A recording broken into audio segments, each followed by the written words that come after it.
বড়দিন তো চলেই এলো, আর প্রতি বছর এই বড়দিনের ফ্রুট কেকটা আমরা কিনেই খাই। তো এই বছর আমি ঠিক করেছি এটা আমি বাড়িতেই বানাবো। আর কিভাবে বানাচ্ছি সেটাই আজকে তোমাদের সঙ্গে শেয়ার করব। তো প্রথমে একটা বাটির মধ্যে আমি একটু অরেঞ্জ জুস নিয়ে নিয়েছি, তার মধ্যে নিয়ে নিয়েছি কিছু ড্রাই ফ্রুট। তার মধ্যে আছে কাজু, একটু মোরব্বা, একটু চেরি আর টুটি ফ্রুটি। এটাকে আমি এবার 10 মিনিটের জন্য রেস্টে রেখে দেবো। আর বাকি জিনিসটা আমি এই সময়ের মধ্যেই প্রিপেয়ার করে নেবো। বেশিক্ষণ সময় লাগে না, বিশ্বাস করো, মাত্র আধ ঘন্টার মধ্যেই তুমি জিনিসটাকে প্রিপেয়ার করে ফেলতে পারবে। আর এত সুন্দর কেক যখন বাড়িতেই বানানো যায় তখন আমরা কেন কিনে খেতে যাব? আমি যদিও এর আগে কোনোদিনও ট্রাই করিনি, এই প্রথমবারই রেসিপিটা ট্রাই করছি, আর তাই তোমাদের সঙ্গে শেয়ার করছি। তো তারপরে আমরা একটু চিনি সিরাপ বানিয়ে নেবো। তার জন্য প্রথমে কড়াটাকে একটু গরম হতে দেবো, দিয়ে তার মধ্যে দিয়ে দেবো 1 কাপ চিনি, দিয়ে অল্প একটু জল দিয়ে সেটাকে আমরা ফুটিয়ে ফুটিয়ে একটু সিরাপ বানিয়ে নেবো।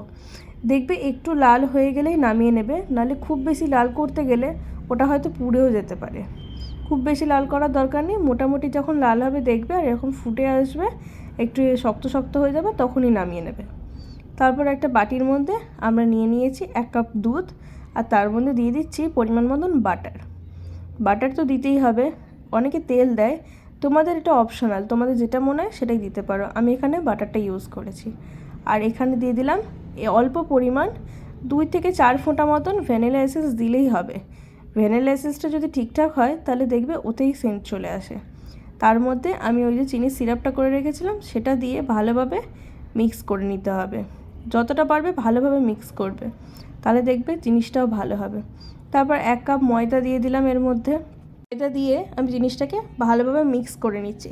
তারপরে দিয়ে দিচ্ছি বেকিং সোডা। বেকিং সোডাটা অল্প একটু দেবে, আর বেকিং পাউডারটা 1 চামচ মতন দেবে। এর মধ্যে এবার বেকিং সোডা বেকিং পাউডার দিয়ে জিনিসটাকে ভালোভাবে মিক্স করে নেবে। তারপরে এর মধ্যে একটু দিয়ে দেবে গুঁড়ো দুধ, আমুল যে দুধ হয় ওই দিয়ে দেবে 1 প্যাকেট পুরো। আমুল দুধ দিলে টেস্ট আরও বেশি ভালো হয়। ভালোভাবে মিক্স করে নেবে, যতটা পারবে ভালোভাবে মিক্স করবে। যত ভালোভাবে মিক্স করবে কেকটাও কিন্তু ততটাই নরম হবে, আর সফট হবে, আর প্লাম্পি হবে। তো আমি এখানে ভালোভাবে মিক্স করে নিয়েছি। আমি কিন্তু এর আগে কোনোদিনও বাড়িতে কেক ট্রাই করিনি, এই প্রথমবার ট্রাই করলাম। তারপরে দিয়ে দেবে, মিক্সটা যখন ভালোভাবে হয়ে যাবে, যেটা আমরা অরেঞ্জ জুসের মধ্যে ড্রাই ফ্রুটগুলোকে ভিজিয়ে রেখেছিলাম সেটা দিয়ে দেবো। দিয়ে ভালোভাবে আবার মিক্স করে নেবো। ভালোভাবে জিনিসটাকে চেষ্টা করবে মেশানোর, আর দেখবে মিক্সারটা যেন খুব বেশি পাতলাও না হয়, খুব বেশি ঘনও না হয়। আর এর মধ্যে আমি অল্প একটু নুন দিয়ে দিয়েছিলাম, খুব বেশি নুন দেওয়ার দরকার নেই, অল্পই পরিমাণ মতো নুন দেবে নিজেদের টেস্ট অনুযায়ী। দিয়ে ভালোভাবে ওটাকে মিক্স করে নেবে। নিয়ে তারপরে দেখো আমি অলরেডি একটা বাটির মধ্যে একটু অয়েল ব্রাশ করে একটা কাগজ দিয়ে রেখেছিলাম। তারপরে এর মধ্যে ব্যাটারটাকে পুরোটাই দিয়ে দিলাম। দিয়ে এটাকে একটু ভালোভাবে ঠুকে নেবে, জিনিসটাকে নিয়ে একটু নাড়িয়ে নেবে যাতে জিনিসটা ঠিকঠাকভাবে সেট হয়ে যায়।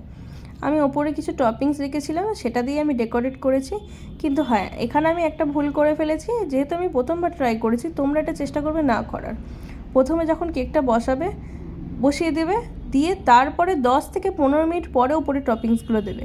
নাহলে কেকটা যখন ফুলে উঠবে তখন কিন্তু এই টপিংসগুলো নিচে চলে যায়, গিয়ে ওপরে আর দেখা যায় না।